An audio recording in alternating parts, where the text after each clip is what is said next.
Yeah.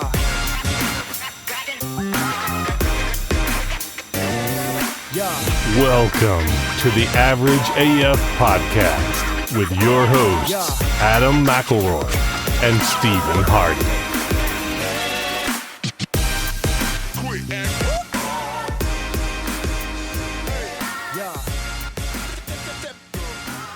Hey guys, welcome to the Average AF Podcast. This is Adam, and I'm here with Steve as always. On today's episode, we're going to talk about our top 5 lyricists. Not necessarily who we think is the best, but our favorite as far as style and everything like that. And then we're going to go into an album review of Intuition and Equilibrium. This is an album from, I believe, 2012. It is self-titled, but we'll get into that a little later. Then the future of technology, including AI, and then Warren Buffett's 25 and 5 rule. So that's the agenda for today. We are actually recording on new microphones right now. Something I'm really excited about. I am here, guys. Hey, Steve. These are Samson Q2U microphones. Like I said, I'm super pumped to use them. I've been kind of geeking out all week.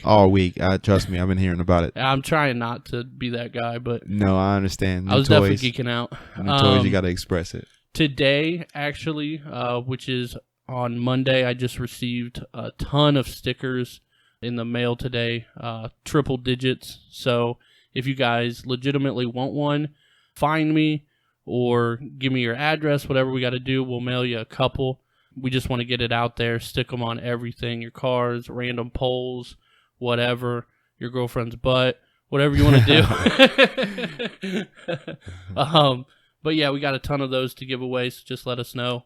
And then we did actually have a topic from last week that we didn't completely finish. Yeah, so at the end of the last episode, we had a question for me, and it was, why doesn't rewarding myself motivate me just as much as somebody else? Like saying, hey, if you do this, I'll give you $10 or right. I'll take you out to dinner. And, I thought about it a few times throughout the week. I don't think I could really come up with is that I guess I feel like I'm not gaining anything. It's more of a trade. Okay. Like, I feel it. You know what I mean? Okay. Like I'm not really gaining anything that I couldn't do to myself already. Okay. I think that's a lot of it, and that's a weird concept for me when I think about does it make sense, but it don't make sense? But life. Yeah, so like if you were to give me something, I feel like I'm gaining something. That's a true benefit. I am benefiting from that. Mm-hmm. Rather, with myself, I was just kind of like trading money for this item, or I'm losing something to gain something. That's not really right. a reward to me. You get what I'm saying? That's interesting. And for anybody listening, if you feel like that's bullshit, that don't make no sense. Please let me know. I'm open to any feedback on that. It's an interesting concept, but I get it. Yeah, and then the other thing I was thinking about was that having someone else believe in me helps me to accomplish things. I think that's kind of natural for everybody. Natural. Yeah. Yeah, but outside of those two things, I really couldn't think of any reason why motivating or something that wouldn't from somebody else mm-hmm. would motivate me to do things a little bit, more. So I get it. That makes sense. But yeah, so that's just to kind of cap off a conversation we were having last week. Kind of stumped Steve with a question and put him on the spot and needed a week to think about it. Yeah. So, but let's move on to our top 5 lyricists. Once again, these are not necessarily our, who we think is the best lyricist overall, but it's going to be our favorites.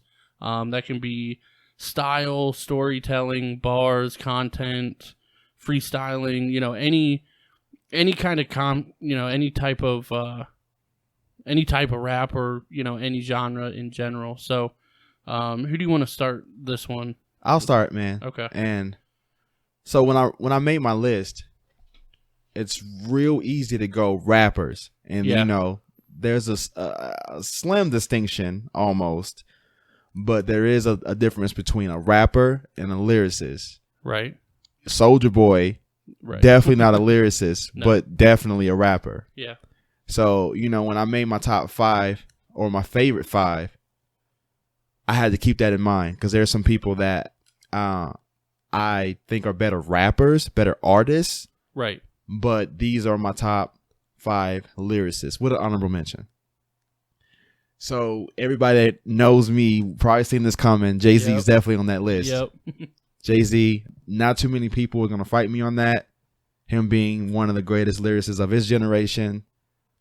Yeah, you might not agree, but you can't like dismiss it. Yeah. He's up there for sure. For a lot of people that I know, and people of just rap, hip hop in general, you know, Jay-Z's influence is tremendous. Yeah. Yeah, from what he does on the mic to his business, like we've gotten into that. So yeah, we've talked about that. So what I tried to do as well is take a few tracks from each artist that I think somebody should go listen to, should they not know who these people are, or you know why they're on my list. I like that. For Jay-Z, I definitely have Lyrical Exercise. It's off his Blueprint album. It came out in 2001. It's about pretty much it's a double entendre throughout the whole entire song, because he's talking about working out, but at the same time he's talking about bodying people and in the booth. Yeah. You know, so it's a cool song to listen to. It's definitely one that's like the average rapper couldn't write. No way. And, you know, Jay-Z didn't write, which is even made it even more special. So he has a song. I don't think anybody else has really heard it. It's called, well, it's actually Slim Thug's song. Do you know who he is? Okay.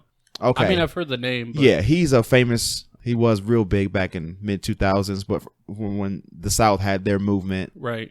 Well, you know, Paul Wall and Mike Jones and Mike Jones. Mike Jones. Can't forget Mike Jones. But Jay-Z hopped on a remix of one of his songs he had called I Ain't Heard of That. Okay. And it's on an album that when I seen the physical copy in the store, it wasn't on there. But I found this on the internet. It was a bonus track of this remix with Jay-Z. I've only ever found it on one website.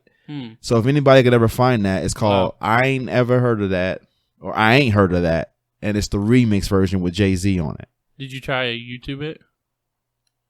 No, I never looked for it on YouTube. I found it on a site that I don't want to talk about right now. But yeah, it may be on YouTube. Everything else is. I don't see why it wouldn't be. But if you can find that verse, go check out his verse on that. And the Diamonds remix on Kanye West's album, actually. Late Registration. I think that's a phenomenal verse that he did on that CD. So second, I think another one that not too many people are going to argue me with, Eminem. Yep.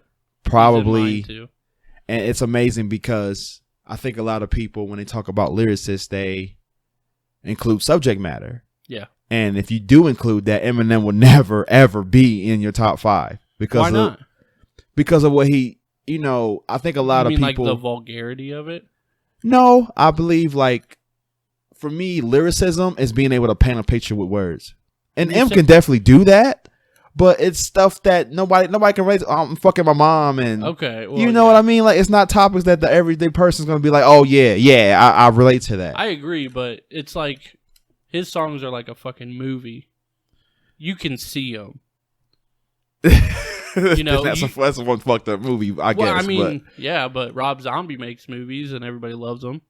You can't relate to that. M's revered. Yeah, we know, you know, what he brings to the table lyrically, but I think around that, if you just take out what he talks about and look at his structures and his rhyme patterns, for sure, he is definitely. I don't know how anybody could ever say he's not. As a writer, as a lyricist, one of the dopest of all time. Well, that was my argument actually last week on the Relapse album. If you can look past what he's saying and look at how he's saying it, and like you said, the structure of it, it's in my opinion the best technical Eminem rap album. Yes, it has to be technicality wise. But yeah, I mean, I'll kind of go into my argument for it too, because like I said, he's on my top 5. Okay. So we'll just throw it all together right here. The reason to me that kind of stands out is any category of rap or hip hop or whatever you want to call it, Eminem is in the top 5 of that category. So if you talk about freestyling, he has to be in the top 5, right? If you talk about flow, has to be in the top 5. Right. If you talk about rhyme scheme, has to be in the top 5. Right. You know, if you even talk about speed rapping, he outdid Yellow Wolf on Yellow Wolf's own song. You know what I mean? He's the LeBron of that. He's in the top 5 in every category. Yes, that's crazy. Yeah, there's no argument for M. Anybody that, I mean, if you tell me that you don't like Eminem or you don't think he's anything special, I kind of write you off as far as your rap opinion. To be honest with you, credibility. Like I'll still listen and maybe check some things out, but like, you won't have much credibility with anybody. With that argument. 3 songs from him that I love. The Way I Am, everybody's heard that one. Soldier, which is off of the Eminem Show, semi-popular song. Maybe the average Eminem fan may have not heard that one, but it's off the Eminem Show. Probably his second best album to me, if not maybe third. And then Legacy off of Marshall Mathers LP 2. Okay. With I don't know. There's a girl singing the hook. I forget who it is. I have no idea off the top of my head. But yeah, that's a song that gives me chills. Singles? Wasn't that one of the singles? Legacy. I don't think it was. No. Like on the radio. Yeah. I don't listen to the radio though. To be honest, I have. So maybe it was. We shouldn't. Yeah. And I don't know, but that song, I was listening to it the other day, and it still gave me chills. Just the story he told. And one that gives me chills, I definitely love Legacy, is Sing for the Moment. Yeah. For some reason, that one always gets me going, man. Always. Eminem Show. Yeah. Great album. So the third I got here is my man Terminal Knowledge. Oh, shit. I knew that would surprise you. Terminal Knowledge is probably in my top 5 favorite lyricists. Wow. Right now. And I actually met this guy. I didn't see that from you. Yeah. But the songs that I thought about when I was thinking lyricists is really ciphers. So I don't know if he was freestyling those or if he actually wrote those. They're all written. I mean, everything they do is written. They even say that. Okay. They're not freestylers. Yeah, I'm not knocking that aspect. I just didn't know. Right. But the Duke Westlake cipher, anybody who's never heard that. Terminal Knowledge is from a group, for those that don't know, it's the Palmer Squares. Him and Acumeno. He doesn't have any solo albums that I know of, or any solo really like EPs or anything. Everything he's done with his partner. But if you can go check them out, you will hear, them both in equal measure. Yeah, and Ack is caught up with Term. Yeah, Ack's not far behind. I was actually listening to some songs earlier. I'm like, shh. Yeah. It would almost be wrong not to put him on the list. I almost did too. Yeah, it's almost wrong not to, because they're both phenomenal. But I like a Term style a little bit more. So the Duke Westlake cipher, if you haven't heard that, go look that one up on YouTube. That was actually the first song of theirs I ever heard. That's the first song that you played for me too, of them. Yep. And it's I'm blown away since the first time I ever heard it. Because I remember watching it, and I was like, my kind of thing when I was showing people was, hey, look at the second guy that goes here, which is Term. Yeah. He doesn't look like he should rap, but he goes the fuck off. Stupid, you remember me bro. telling you that? Yes. I said that to everybody. I was like, stupid. That dumb looking guy can fucking go. Yep. Broken Language, also another one. Yep. One of the first ones you ever showed me. Go look that one up. It's actually on all the streaming platforms, and there's a video on YouTube for that. And I really love the song Consistently Inconsistent. Yep. I listened to both of those today. That song used to be one of my favorite, Zone Out Smoking 2 songs. Yep. It was on my playlist for that specific reason for a very long time. The Dome Blown Anthem. Damn right. Yep. Damn right. So yeah, he's definitely on my list. Fourth, I got Kendrick Lamar. Okay. Probably an obvious choice for a lot of people. Can't hate it. Yeah. I mean, do I really got to get into why he's on that list? I mean, he's just, he's special. And he's versatile. Yes. For sure. Yes.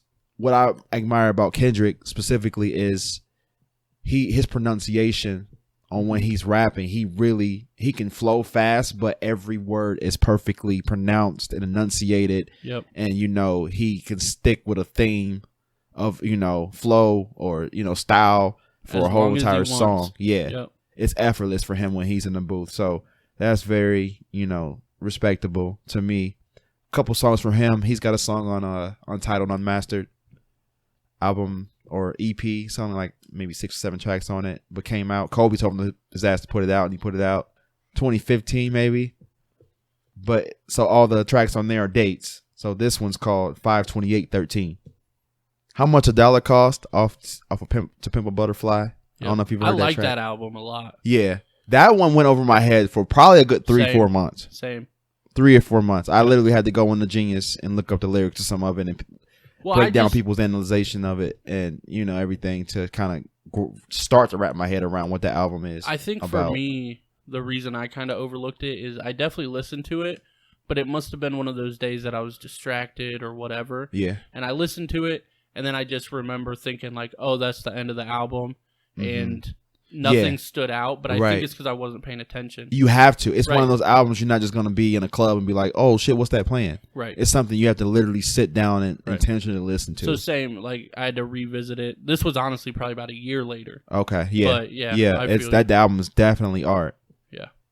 And The Art of Peer Pressure is another track I really love from Kendrick. It's on his first album, Good Kid, Mad City. It's a story about him and his boys running around, being bad. So that's it for Kendrick. And my fifth selection, very hard, but I'm going to have to go with J. Cole. He's grown a lot. I've seen his progression. I didn't really tune into him I can't say I'm a day one fan, but after Born Center came out, really started paying a lot of attention to him. I really like that album. Then, 2014, Forest Hills. Yep. And beyond, I've been listening to him ever since. My favorite Cole tracks, Runaway off of Born Center. It's a song about, you and your girl, and she wants to settle down, but you don't. You're still young, and you want to be out there and fucking the hoes and, acting reckless when you got a good girl at home, and then you don't know what you're throwing away. Wet Dreams, everybody's heard that one off of, perfect lyrical story about every young boy's first time. And one of his more recent tracks, he has a track on the Dreamville Revenge of the Dreamers 3 album called Rembrandt. Yep. Run It Back with Vince Staples and that was Jid. One of the few songs that I actually put on a his verse on that. Oh my god, I like literally. When he was done, I didn't even listen to the rest of the song. I was thinking about his verse and immediately played it over. Yep, because that verse he had on that was phenomenal. Yeah, I really like that verse. So those are all some songs that you can check out from my favorite lyricists. Honorable mention I do have though will be Mr. Earl Sweatshirt. The reason, he's not in my top 5 only because he hasn't put out a lot of music of late. Probably the last 4 years, and the album he did come with last was I think last year. I think I gave it one spin and I was like, this is just not, I don't know what to think of it really, but it definitely wasn't the Earl that I fell in love with. But undoubtedly he's got some bars. Check him out. His first 2 albums are called Doris, named after his grandmother who passed, and I Don't Like Shit, I Don't Go Outside. Nice. So yeah, that's awesome. Actually, that second album of his is probably in my top 20 favorite albums of all time. Wow. Yeah. Okay. But some tracks from him. Centurion is off of Doris. Whoa. There's a song on there with Tyler, the Creator, named Whoa off the first album. And Wool off the second album. I Don't Like Shit, I Don't Go Outside. Those are 3 of my favorite tracks from Mr. Earl Sweatshirt. And that completes my list. Nice, man. I like your list. It's interesting because both of us picked current rappers. Oh, okay. Our top 5s. We didn't, and I kind of felt guilty not. Like I said, I'm glad we didn't make it the best because there's so many lyricists that I haven't had time to really listen to feel comfortable really making a list. But yeah, like that. Jay-Z and M, like they're obviously kind of from the last generation, but they're still current. They're still relevant, obviously, 2 of the biggest names. Yep. And then some more really current people. So I want to start with my honorable mention. Okay. And I wanted to put him on the list, man, but it's kind of the same reason you didn't. He hasn't put anything out in a little while. He's only got probably 2 albums that I really, really like. Okay. And I don't even listen to him super consistently like I should. But it's Asher Roth. All right. Asher Roth is he's pretty close to my top 5. He's got 2 of my favorite songs to rap along with. Okay. And that is More Cowbell and Common Knowledge. So I think I know Common Knowledge. The More Cowbell one, though, I don't think I know that one. Common Knowledge has a a music video on YouTube with it. That's pretty dope. Okay. More Cowbell, I think, is off the Pabst and Jazz mixtape. Yep. If I remember correctly. Yep. I know that one. But yeah, both of those songs are like two of my favorite songs to rap along with. Okay. If you listen to More Cowbell, you'll see why.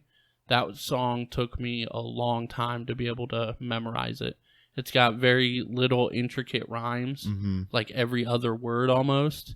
So you always mix them up and put them in the wrong order. And yeah, those are the fun ones though. Yeah. But I got it on lock. So love Asher Roth, but like I said, he hasn't put anything out in a little while. And I was wondering too, if it was just me, you're a lot more in tune with the underground scene than I am. But I was kind of getting the same thing. Like I haven't heard Asher put out much of anything in the last at least 2 or 3 years. So right, maybe he's moved on to other things, man. I don't know. I hope not. You got bars, right? So he was my honorable mention. I'm gonna start with Eminem. We just talked about him. Don't really need any more detail on that. He's one of, if not the GOAT in rap or hip hop in general. Like I said, top 5 in every category, in my opinion. Yep. There's nobody else that you can solidly put in there. Next one is actually Term K. Okay. Terminal Knowledge. Okay. And I mean, like I said, we talked about him too, but the reason I like him and Ack and just the Palmer Squares in general is their vocabulary. Yeah. For me, and Steve's heard me say this multiple times, if I have to look up a word that you just said, I'm really intrigued. You know what I mean? If I have to like educate myself to understand you, I like it. So I was listening to him today a little bit on the way to work, just trying to pick out like crazy things that they say, because they use a vocabulary that I haven't heard anybody else really use except maybe like Aesop Rock. Yeah. Kind of, MF Doom, kind of up there. But like they said, like palindrome, which isn't anything too crazy, debonair, gelatinous acid, idiosyncrasies, mashuganaputts, like just words that you don't hear. Not necessarily that they're crazy or whatever, but just a vocabulary that I haven't heard anybody say debonair in. Yeah, what the hell would you even rhyme that with? Fred Astaire. Okay. Yeah. Yep. It was pretty clever. So terms on there. Next one is Locksmith. Yeah. I pondered on him for a little bit. Locksmith is one of the very few people that I think can actually keep up with Eminem as far as a bar battle. That'd be a sight. Yeah. That would be a sight. But, I mean, Locke's got any song you put on's insane from him. Any freestyle. His freestyles are actually off the dome and probably the best actually definitely the best freestyles I've ever heard. Yeah. Even over M's. Yeah, anything that I pull up on his of YouTube, anything anybody pulls up of YouTube, every single freestyle I've ever heard him, he just goes off. And I like him because he'll make you think. Like very many rappers don't make me think the way Locksmith does. But got rhymes.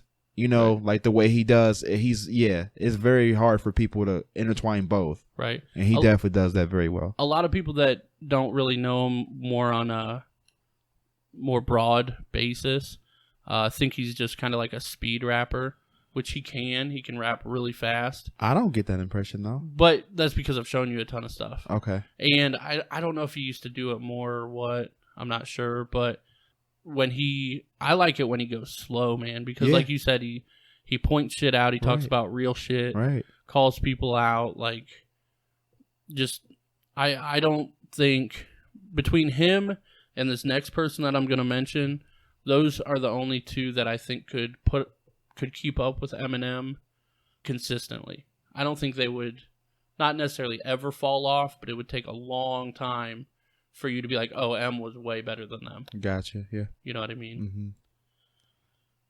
Mm-hmm. Next one here is actually Mad Squabbles.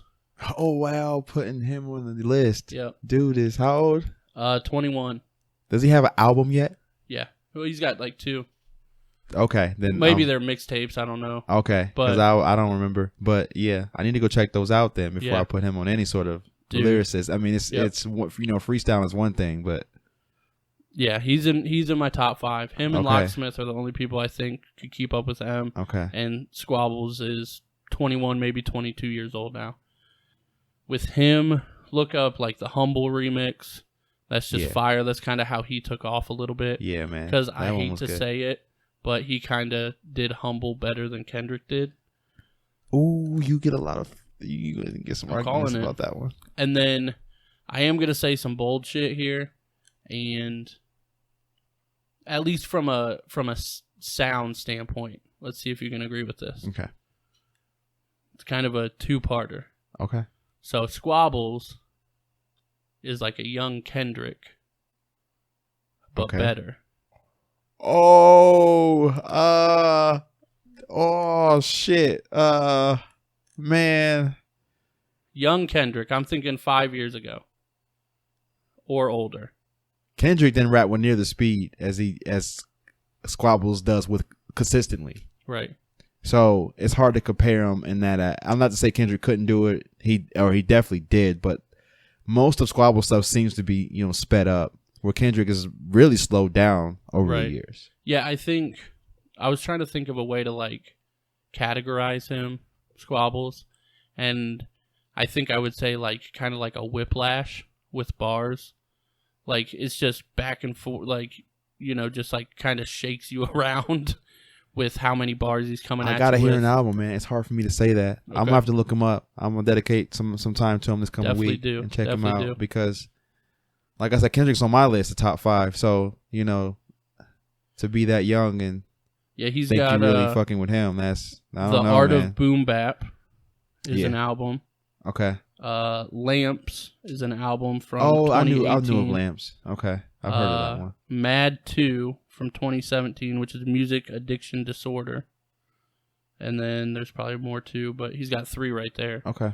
I don't know if they're official debut albums or what, but they're full-length albums at least. Yeah, I have to check those out, man. Yeah, definitely fire. Get back to you on that. And then the last one here is actually Intuition. Intuition is actually a guy from Alaska, and he moved to LA. I forgot that fact. Yep. But he's definitely got to be in my top 5, even though he hasn't put anything out in a while. I was gonna ask you about that. I don't think I've heard anything from him since then. Yeah, maybe like a song or two, but not really, which is really unfortunate. But he's definitely in my top 5. His flows are amazingly smooth. It's more of a style thing for me. Like his content is great and what he's saying is great and his rhymes are really intricate and stuff. But as far as style, he just has such a smooth style and stuff like that. I don't know if you would agree with that or not. We're reviewing his album, so I'll hold my thoughts. Right. Okay. So that is my top 5. Eminem, Term K, Locksmith, Mad Squabbles, and Intuition. And what was your top 5? Eminem, Term K, Jay-Z, J. Cole, and Kendrick Lamar with a honorable mention for Earl Sweatshirt. Nice. So yeah, I like your list. I'm glad you like mine. Yeah. I spent some time on that. It's tough. It was definitely tough. So full disclosure, we were actually supposed to do this last week, and we just didn't because it was too tough. I mean, for me, like hip hop is about 40% of my life. The other 50% is my family. And then the other 10% is like stand-up comedy. But hip-hop is a major part of my life. And this was a very difficult thing for me to do. I know Steve's kind of in the same boat at least. Yeah. And I don't know if we've ever even done our top 5. I know we've discussed our favorites and kind of stuff like that. But I don't think we've ever kind of said it. Kind of announced our top 5. Right. For me, the biggest reason I struggled was because I felt like there's so many artists out there, and especially over the last 10 years or so, like just the more I got caught up with life and being a damn adult, Right. I just found myself listening to the same music over and over and over to the point where I'm listening to 2 or 3 year old songs. I'm like, no, like there's so much music out here. So I've been making a conscious effort, over the last couple weeks. Right. Well, to go out and listen to different artists. And I think that's kind of one thing that I brought to you too, right? Yeah, for sure. Same thing. So now that we're not hanging out all the time, you're getting back into that funk. Yeah. Yep. Disappointed. You're damn right. So yeah, those are both of our top 5 favorite lyricists. Like I said, not necessarily who we think is the best, but our favorites as far as style and anything else you want to throw in there. But like Steve said, we're going to review the Intuition and Equilibrium album, self-titled. Now, I do want to specify it is Equilibrium. It's not Equilibrium, if you want to look it up. But this album's in one of my top 5 favorite albums, to be honest with you. Ever? Probably. I don't know. Maybe you should convince me. What do you think about it? Well,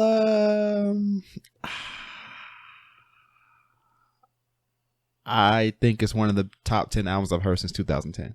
Okay. I really think it has that classic feel to it. And when I say that, when I try to describe what that means, there's certain albums you listen to that you can put on and do anything to, whether it's riding around the car, whether it's cleaning your house, whether it's, cleaning your room, working out. This is one of those albums you can just put on as background music and it's fine. Or you can put it on to actually active listen to something and catch some meaning out of it and some, oh shit, I didn't catch that the last time I listened to this. Right. And that's one of the marks of a classic album to me. One that you can just put on and play every single day, and it can go to or with anything. I agree. I really like the cohesiveness of the album.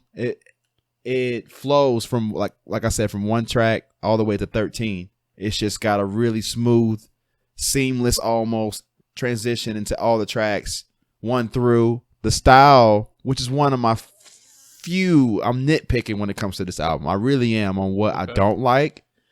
One of the things would definitely be, I felt like his flows were kind of consistent throughout the album.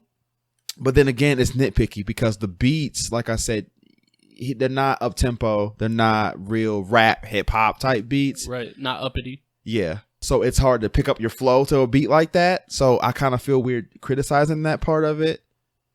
But it's a damn good album, one all the way through. And like I said, I feel like I think it's not the last track, but track 11 and track 12. One's called Imagining and Finish with a Kill. I felt like he could have left those two off and the album would have been just as good.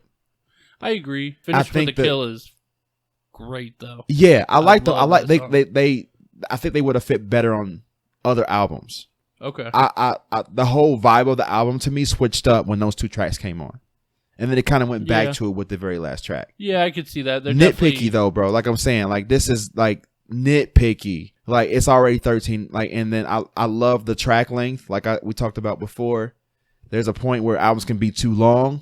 I like the field of 13 to 16. 13, it's a perfect album. Yep. Length. 56 minutes. And then taking those two tracks out will make it 11. So that's kind of on the short side, but I honestly don't think the volume would lose value. I see what with you those mean. 2 tracks out. Between Imagining and Finish with a Kill, they're even in and of themselves are completely different. Mm-hmm. Imagining's about his dad and like Alzheimer's and stuff, and not being able to relate to him, and stuff like that because he's starting to go. And Finish with a Kill is basically exactly how it sounds. Right. That's actually I believe it's like the second part of Ain't the Blues. Oh, okay. I believe, I could be getting that wrong, but it's on YouTube. Like it basically fades in, or fades out. Ain't the Blues fades out, and it'll say part 2 coming soon. And then this kind of comes in with the same. I don't even know how to describe it, but it is part 2.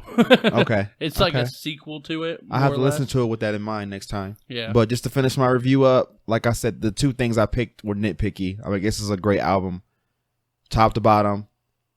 If you ever get a 40 minutes to listen to it, it's worth the spin for everybody. I think anybody that's a fan of hip hop and good music just in general. Right. There's definitely at least 2 or 3 tracks anybody will be able to vibe to off of that. For sure. A few of my favorites off of it, just going off of it, will have to be Make Better. Mm-hmm. I really loved that one first time I heard it. First Day of Summer. Really liked that one. And Best Fool. Best Fool is definitely up there. Yeah. I actually have the chorus of Best Fool tattooed on my forearm. Right here. Oh, I knew that and then forgot it. I'd rather die the worst me than live to be the best you. Yeah, that's a... And then I also have a line from Ain't the Blues on my wrist. Okay. And it's never yell, but never hold your tongue. Okay, yeah. But yeah, this album to me is, it probably is top 5 albums. And like I said, definitely not because it's the best. It's not the best album, as far as any category you want to put it in, but it's my favorite. In the sense of it's my favorite style. And it's just got a perfect amount of everything for me. So it's. I don't think it's far-fetched to say for some other people too. I've listened to hip hop. I feel confident in saying that I've listened to enough of rap to know when a good album is being. I'm listening to a good album, and this is definitely up there. Right. And it's sad that he didn't really go on beyond this. But with that being said, I never listened to anything prior to this, and I know this album was with a specific producer. Yeah. But I also read that his last album was also produced by the same as the whole entire thing. So maybe I should go back before that and see what they had before then. But yeah, I know they've been together a little while as Equilibrium. Mm-hmm. He's actually a pretty cool follow on Instagram. Okay, because he'll make videos on his lunch break and he'll just have his drum pad or whatever in the front seat of his car, and he'll just make a crazy beat. Okay, and put it on his Instagram. Just having fun during lunch or whatever. So he's fun to follow. But yeah, shout out Intuition. Shout out Equilibrium. I wish you guys put more content out. Me and Jerry, actually, fun fact, me and Jerry were actually going to be hopefully in the Never Going Home music video. Oh, wow. That's another one of my... He's got so many hot tracks on that album. It's just go check it out. Well, we pre-ordered the album, or I pre-ordered the album. I remember you had it with the autograph version. Yep. Yeah. And speaking of, there is a friend of mine that still has that copy, and I would like it back. But I let him borrow it, and it just completely coincidental. We just haven't seen each other. It's been a couple years. And it's not that they tried to steal the album or anything like that. We're still friends and whatever, but yeah, so somebody has my copy of that. Well, give that back, motherfucker. It's all good, but yeah, it'd be dope if I had it back. But we pre-ordered it, came autographed, and then there was actually a piece of paper. If you scroll back far enough on my Instagram, I posted it on there saying that you could submit, I believe, up to 30-second video of you lip syncing to this song. And he was going to put a collage together. Oh, I remember you telling me about that. It never happened, did it? No, I reached out or on Twitter or something, and he actually responded and said he didn't get enough submissions to make it a good enough music video. Okay. Damn. So that was kind of a bummer. I definitely remember you telling me about that, though. Yeah. And by then, I don't know if he was responding to me or somebody else in the same kind of post or whatever, but he said at that point there was not really a point to put out the music video because the album had came out so long ago, a couple months ago. He's it's not hot or anything like that anymore. So I get it, but it was a bummer. But I still have, actually, no, I don't, because that computer right there, not that one actually, because you got a different one. Yeah. But the computer I sold you had videos of me and Jerry lip syncing on Stadium to this song. Yeah, we have 10 different takes of it, of us laughing and just me lip syncing, but then messing up the words and just, typical stuff. But it was fun. We recorded for 4 hours, just different takes of it. Jerry wore a mask and was twerking in the background and just crazy stuff. Yeah, good times. But back to the album, though, like I said, that's top 5 for me. I definitely encourage any hip-hop fan or even music fan in general. I think this is, like Steve said, kind of a classic album to where anybody that appreciates music can appreciate this album. Yeah. It's very well put together, very well produced. You know, everything is just, like I said, everything is perfect for my liking. Maybe not everybody's, but I try not to steer people wrong in terms of hip hop. I try to kind of promote and like things that are quality. You know, you might not necessarily like it, but it is still quality music. Mm-hmm. So this is definitely up there for me. Cool, man. I'm glad you liked it, though. Yeah, I'm glad you told me to listen to it. And like I said, I knew of the album. You had it. We come to find out, half the tracks almost I had heard just from you playing that huge playlist you used to play. But I'm glad I gave it a couple spins through. It's definitely on one that I'm gonna remember. It definitely means more. It means more when you listen to it all the way through. Yeah. You get more of the scope of what it's about. Yeah, it's like I said, one of the best albums I've heard since 2010. Right. Awesome. Next topic here, though, is actually kind of the future of technology. I was thinking about this the other day as far as like artificial intelligence and things like that, where we're going with it. Mm-hmm. People are kind of on both sides of the fence of what I've seen. So I wanted to get your take on it. Do you think the future of like AI or technology in general is a good thing for humans, or do you think it's actually something that's going to hurt us in the end? You know, or kind of where do you stand on that topic? So when you shot me the question, I did some research on it, and today I want to paraphrase / quote an article that I was reading on a site called futureoflife.org. It was called the future of AI, and from the top of there, it talked about there's 2 different types of AI. Okay. Right. So this was called narrow AI, which is just programming something to do one thing, whether it be drive a car or give you directions or like facial recognition. And then we have what's called general AI, which is just this huge, I don't even know what you want to call it, a system that can outperform humans on every scale in every single way. So from that, what are the chances of AI becoming more beneficial than it is detrimental? I think it all depends on whose hands it's in.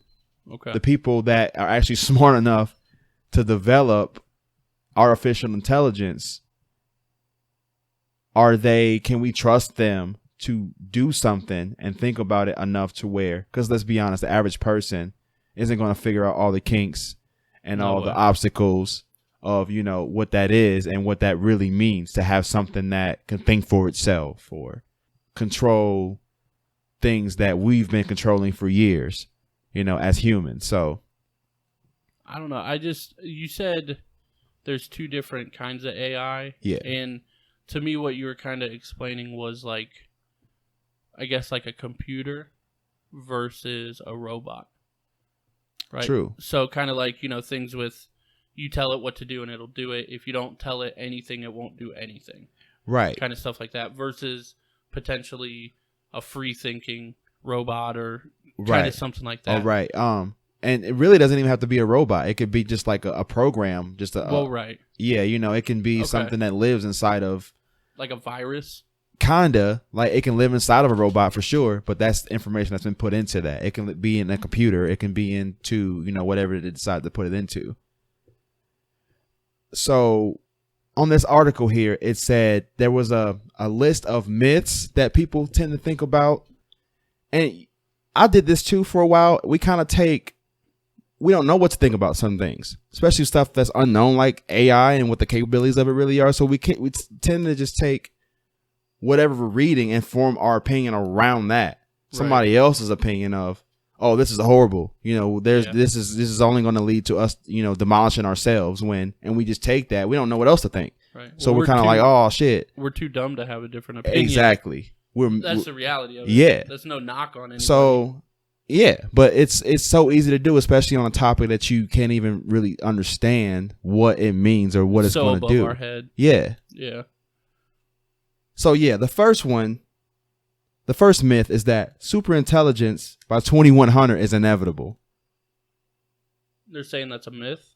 Yeah, that's the myth. Okay. And there's another myth associated with that says, where people think superintelligence by 2100 is impossible. The reality of it is it may happen in decades, centuries, or never. AI experts disagree, and we simply don't know. So that's the reality of it. Me personally, I don't know what I think. Like, okay, what level are we talking about? Is it talking about controlling to the point where we're having everything automated by robots? Is that what we're trying to get to? Or is it to where, people only do about half of what they normally do because of that? There's so many levels and, right. Of it to really discuss that we don't know what really is going to happen when you think about it. So I'm thinking just kind of so we can be on the same like reference and like same with the listeners and stuff like that. Like I'm thinking like iRobot. Right. So like if we're talking about the iRobot kind of era where there's different models of robots and robots will take care of the house and there'll be, self-driving cars and whatever. But then at the end of the day, they get their kind of free thinking and right. take over, but they don't want to take over because now they're good, like, or right. whatever. Right. So right. In that aspect, like, I mean, I would agree that that's probably farther off than we think it is. But at the same time, so do you know who Whitney Cummings is? Oh, I've definitely heard of that name. But she's a comedian. Okay. So she spent, I believe it was $100,000, maybe it's like $60,000. It was up there to where she bought this robot and put it actually in the body of like a professional like sex doll type thing. So it has a real body, but they put this like computer chip in it or whatever it is to where it'll respond to you. It'll kind of move around a little bit, but if you're like, hey, what's your favorite color? It'll tell you blue's my favorite color because XYZ. Oh, wow. So we're to that level. Jeez. And she like carries it around with her and stuff just because it's creepy. But it's like 120 pounds, whatever she weighs. Like it's modeled after her. It's got her face and everything like that. It's crazy. I definitely recommend YouTubing it and looking it up. Okay. She's been doing a lot of stuff like on Joe Rogan and other podcasts like that where she brings the doll. But yeah, it'll like respond to you. It'll move its head around and look at you and things like that. So we're at least to that level. Now it's not a free thinking level. It's you give it an input and it'll respond. So it's kind of like a Siri or more like an Alexa type thing. You know what I mean? But how much farther is it going to take us to get to that free thinking aspect? Because we've got that far down. It's expensive, but it's out there. And she bought it, so it's like somewhat commercial, right? To some extent. Yeah, beyond the prototype stage. So imagine what they're doing like in the government and stuff. And I'm not like a conspiracy dude or whatever, but like they have the best funding and the best people. We don't know what they have at the end of the day. All that kind of stuff, alien technology, whatever. But we're already to that level to where Whitney Cummings can kind of buy her own robot to some extent. I don't think it'll like walk though. I don't think it like walks around. So she has to carry it or I'm pretty wheel sure it around or something. All the scenes and stuff that I've seen of her with it or moving it, she's been carrying it. And people complaining how heavy it is. Because it's like a dead weight, like 120. Oh. Yeah. Yeah, I mean, that is pretty hefty. Right. But, yeah, so we're to that level. I mean, I guess how long do you think, in your opinion, how far away are we from like a free-thinking robot? You think if I had to put a number on it right today. Like 100 years, 500 years, 10 completely years, free whatever. thinking, independent of any sort of... Some like iRobot shit. Okay. Man, I'm going to say we're at least 150 to 200 years away from that. Yeah. At least. I just think... I mean, I agree, but the hard part to judge is like when you think of technology grows like exponentially. Do you know what year YouTube came out? It was late 90s, wasn't it? Really? Let me look this up just to double check. It came out in Valentine's Day, okay? February 14th, 2005. Oh, wow. YouTube is that young. YouTube's 14 years old. Why did I think it came out so long before Imagine all the shit that YouTube has done and that it's helped in the last 14 years. Imagine everything that it's changed. Oh, yeah. I mean, that's the influence of YouTube has just had a tremendous impact on everything. Right. Literally about everything. It's only 14 years old. Yep. And the iPhone 3G, okay? That old iPhone. I think that was the first one. Guess what year that came out? The first iPhone. iPhone 3G. Mm-hmm. That had... Wow. 2006? 2008. Wow. Really? Yep. The very first? Yep. 2008. You know what? Yeah. Now 16. that I think about it, how old I was then, yeah. No, I think it was a little older. I would say like 05. Because I was on the bus, I thought. No, maybe because... not. Yeah. Maybe it was. You said in 2008. So, yeah. I would have been 20. And that sounds about right, yeah. To me. Yeah. Huh. But just thinking about it, you would have been like, oh, yeah. That's right. funny. 10 years, 11 years, something like that. Not really that bad. Think of the growth in a decade. Yeah, really. That's exponential. Right. Between YouTube and the iPhone. Oh, my gosh. So that's what I'm saying. Like, it's hard to judge because it's exponential. We're only going to get quicker and quicker and quicker and quicker and quicker.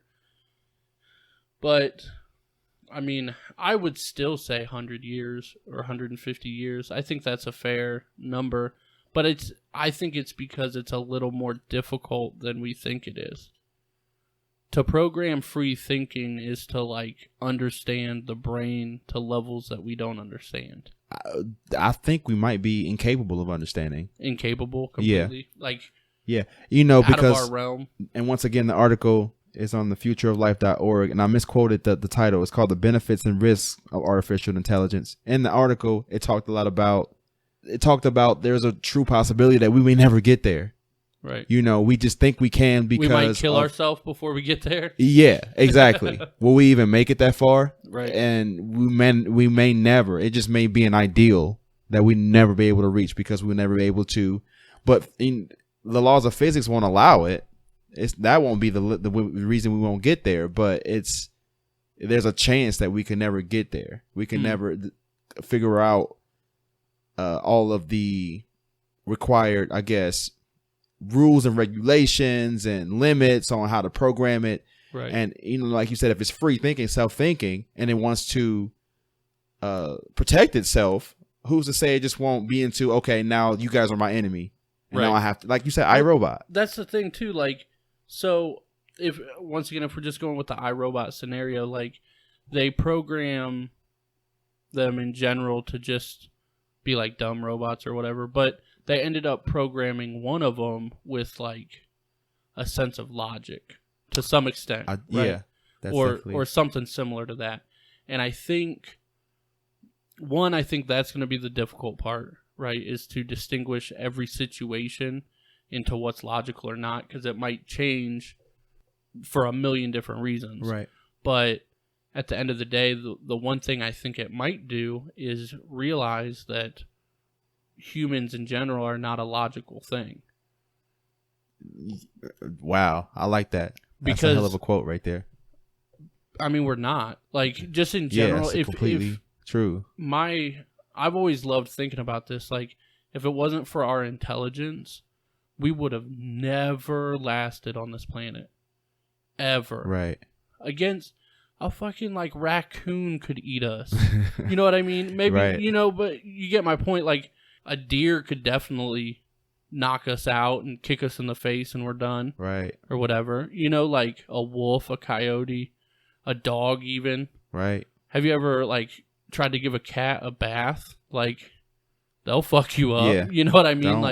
Don't doubt we it. are not a very logical species in the sense of what we do or what we're made of or just us in general. It's not logical that we're here. We're hurting the planet. You know what I mean? We're mean to each other. We just start wars and all this stuff. And I think if at some point, if we can program a robot to think in only logic, they'd be like, we don't need you here. You're hurting everything. And I think that's the scary part. That's deep. For the sake of time, I was going to go down my list here on this article, but that's just 2 quotes I want to mention from the article.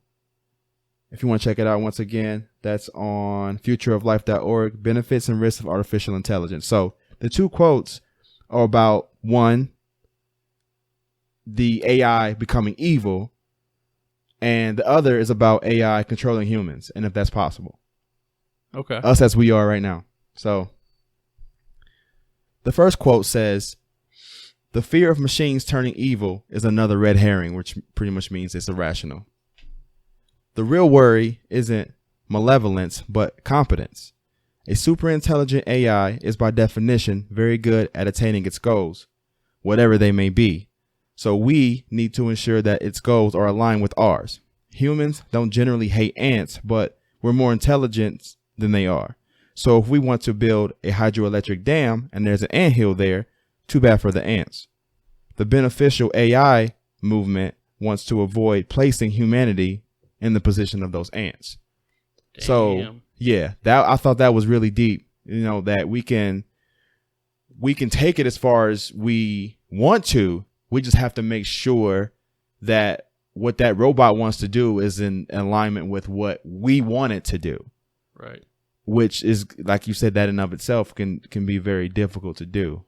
Yeah, I don't know. I don't know if we'll ever be able to get to that point. Like, I just think getting there's going to be too many trials and too many errors where not necessarily that people are like killed or whatever, but just too much bad shit happens. I think there will be casualties involved on the way to getting to this point. Yeah, probably. To the potential of mass casualties for sure. But yeah, I just don't think we'll get past that to a point of being okay with a robot making me dinner. Right. You know what I mean? And having a conversation with it about what's on the news today. Yep.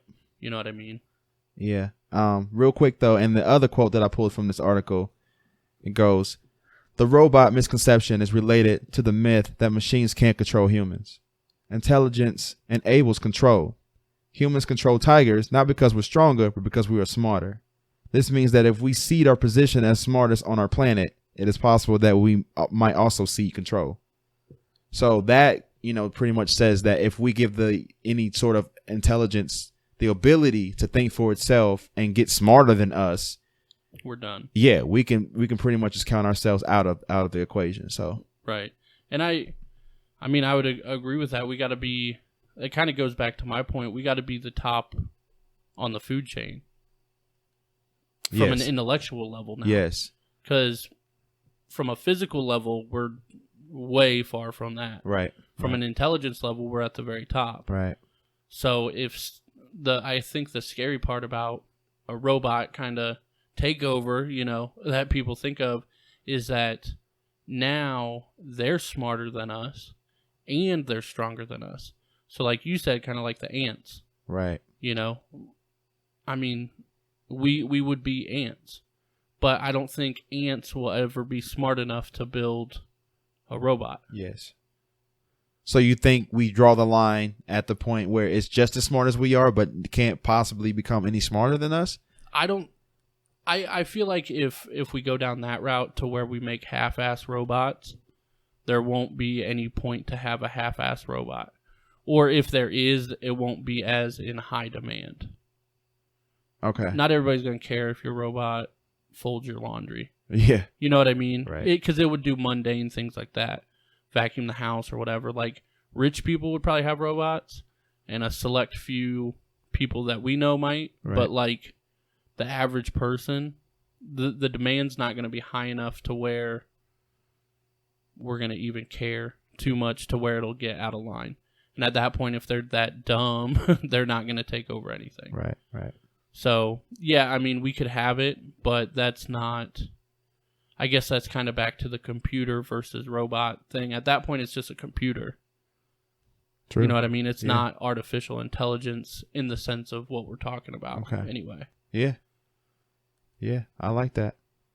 But yeah, that whole topic definitely opened up my eyes to, you know, what that really is. I never really sat and thought about, you know, what the limits are and where we should stop or should we continue to give power to things that, you know, could eventually be out of our control. So, well, last thing I'll mention on that is some people kind of think that rather than it being humans and robots, we'll kind of merge together.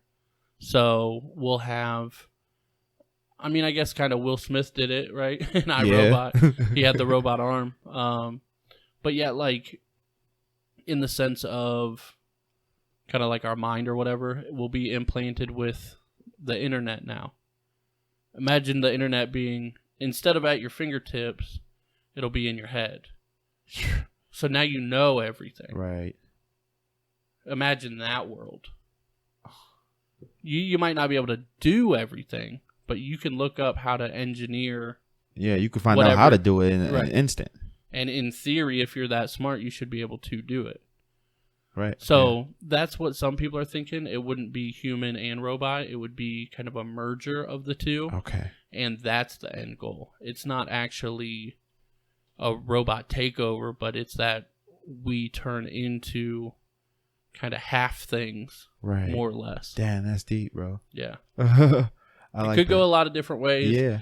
Either way, it's not going to happen in our lifetime. Most of the stuff that we dream of, I don't think so either. Flying cars. You brought it up before the show. I mean, I'd probably die before I see that. I would say at best 50 years. Yeah. Because you got to think of, like, now do we have flying highways? Are there people still on the ground? Right. What if you crash up there? Are you going to fall and hit these people? Like you said, a lot of regulations, and there's just too much to it. It's going to take a very long time to sort it all out if we ever do it. Yeah. I don't think anybody has that much patience, because this is like, if you think of, we're going to make flying cars and flying highways, how long do you think that would take to set up? To even just set up? Say we have everything we need. They get blueprints for it, even, just to do that around the United States or even the major cities. Yes. That's... You're talking, decades. 15-year, 20-year project. Yeah, decades to get that completed off the ground. Yeah. It's just, I don't think it's going to happen. For sure. All right, man. You want to go on to the 25 and 5 rule? We'll touch on that. Yeah, so I don't know what that is. Okay, so I was reading again, as I do. There's an article on the website called inc.com, INC, like incorporated.com. And it was an article about Warren Buffett's 25 and 5 rule. So pretty much what it is you write out 25 things that you want to do in your lifetime in order that you want to do them. Take the top 5, focus on doing those daily, and completely disregard the bottom 20. Why? And the reason he says to do that is because it forces you. Okay, so the things from 6 through 25 are just stuff that you're interested in. The top 5, you're probably passionate about. Okay. So in essence, the bottom 20 become distractions more so than things you actually are going to do. He argues that 60% of what we actually want to do in our lives, even the top 5 things, we actually don't ever complete because we're trying to juggle so many, balls at one time to the point where we really may only get 1 or 2 of them. He says that you can get to 5 in your lifetime if you truly. The point is to figure out exactly what those are, though. Right. And learn to focus only on the ones that matter to you the absolute most and literally disregard the ones that are on the bottom 20 until one of them comes up the top 5. Right. So do you think that's practical? Do you think that's doable? Do you think that's limiting in a sense? It's kind of what I want to talk about. And then I have something that I've been struggling with in regards to this type of rule, and you know, to get your feedback on that as well. So I don't think limiting is necessarily the right word. Okay. Because I guess when I think of lists like this, I don't think of them as you write them down once. Okay. I think of them as it's a kind of growing process to where you think these are your top 5, right? And then you realize a month later, oh, fuck that, I like this. Right. Like, you know what I mean? Yeah. Because it kind of reminded me, as you were talking there, it kind of reminded me of Gary Vee. Because he says something similar in the sense of, he's like, why do we try to focus on things that we're bad at and getting those things okay or up to par? He's like, focus on what you're good at and excel at that. Right. So that's and he encourages people to try as many things as possible, because you don't know what you're good at or what you're going to love until you try it, per se. So that's why I say I don't think it's a list that you can write down today and have for the next 50 years. You might. Yeah. I mean, everybody's different, but I think the practicality of it, you would have to realign some things here later. But I think it's a good idea. Mm-hmm. I guess I think people might get into the thought process of, these are my 5, and I have to stick with it because that's what Warren Buffett says. Right, committing to strictly that. And there's a fine line in being dedicated and committing to the wrong thing. Oh, yeah, I could definitely see. So it's like, you could have your top 5 right now for the rest of your life, and that's fine. I know for myself, I might have a top 2. I don't know what my other interests are per se. Like I got I got 20 I could name out. Mm-hmm. I don't know what would be in my top 5. A couple of them for sure, but you know what I mean? So it's an evolving or a revolving door. And yeah, I mean, I think it's a good general statement. It's a good blanket thought. So it's a good idea in theory, and it might work for a lot of people, but I think it also might backfire for a lot of people. Yeah, I can definitely see what you're saying with that. I think my biggest thing outside of what you talked about is, so a younger person definitely is not going to know what the top 25 things are. Somebody who's 18, 19, 20, fresh out of high school and college, maybe even fresh out of college, that list is going to change a lot. Somebody that's 40, they probably be able to come up with a more consistent, more a less static, right, or more static top 25 list, and be able to be like, okay, yeah, I've been through it enough to be able to know, like, this is what I really want to do in these things. I could die, and be fine that I didn't do. But I mean, with that being said, 40 is not too late either. A lot of people think you got to find out what you're good at and all this, and start your career by the time you're 25 and get your family and your kids and whatever. That's bull, yeah. Bro. I completely disagree. You got plenty of time. I mean, this is obviously just a guess, but what the average person lives to be at least probably 70 would be average, give or take. Right. So we got 40 more years.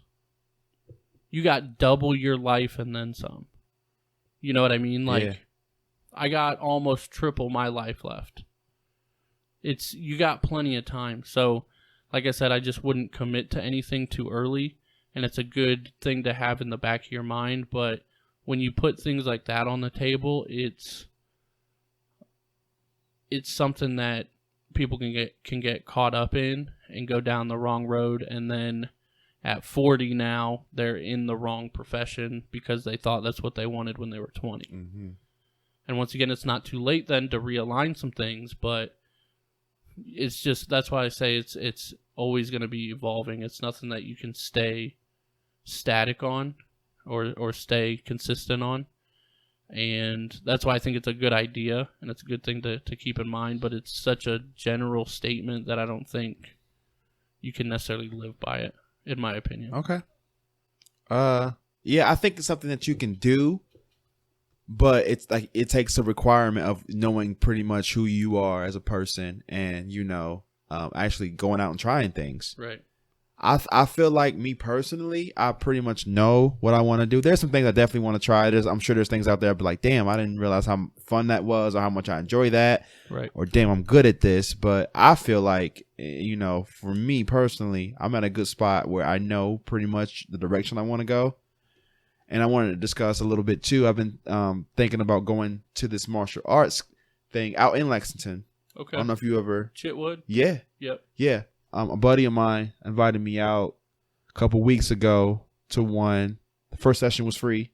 Okay. So I got in there and I signed some papers and some waivers and stuff, and we had a session.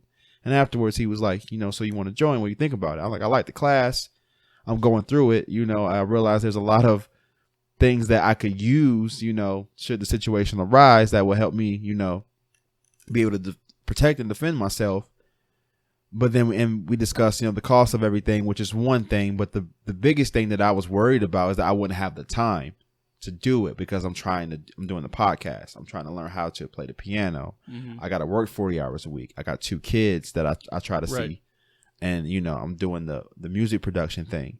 So was it something that I could practically, do, once I fork over the money to do it, without something that I'd be able to consistently do without feeling like I was spreading myself too thin, and then, I think I could benefit from writing down, maybe not a 25 list, but like a 10 or a 15, and being like, hey, so I feel pretty strongly about these 5 or 4 things that I want to do before, I go. Let's focus on that and see what happens for a little bit. So anybody who's listening, have some thoughts about that, or what I can do, or your opinion on the 25 and 5 rule from Warren Buffett. Like I said, that article again is on Inc.com, INC. You can probably just search Warren's 25 and 5 rule. It should come right up for you. Right. Well, yeah, man.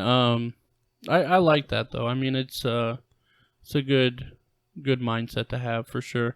But just to kind of cap things off here with things like that, like even this podcast. I mean, we don't expect to get famous off this, right? Right. Even if we do or whatever, it's going to be down the line. It's probably going to be years or whatever. So that's what I was saying about people getting locked into stuff. Because say they're like, okay, I want to do this podcast, and then realize they're not super into it, but continue to do it because they're like, well, it's going to take years to get there. Now you're 5 years in, and you've been doing something you hate for 4 years because you think there's an end goal of some list that you wrote down. Right. So it's a good mindset to have, and I mean, people can definitely benefit from it. Everybody's obviously different, but it's just not something that I can use as a consistent thing for me. Cool. Well, that was episode 7. Jeez. Of the Average AF podcast. We do appreciate you guys listening. Like I said, I got a ton of stickers, triple digits worth of stickers. So anybody that wants some, come find me, send me your address, or we can meet up, or however you want to do it. We'll get you a couple stickers, just post around town or whatever you want to do. But follow us everywhere on social. We're at Average AF Podcast on pretty much everything. YouTube, Instagram, Facebook. And then on Twitter, we're at Average AF Pod. So make sure to follow us. But over the next couple weeks, real quick, we are going to have a couple guests on, some surprise guests. Oh, yeah. So shout out to them. We're going to keep that a surprise, though. But definitely going to be a good time to have our first couple guests over the next couple weeks. But we do appreciate you guys listening, and have a good night. And we out.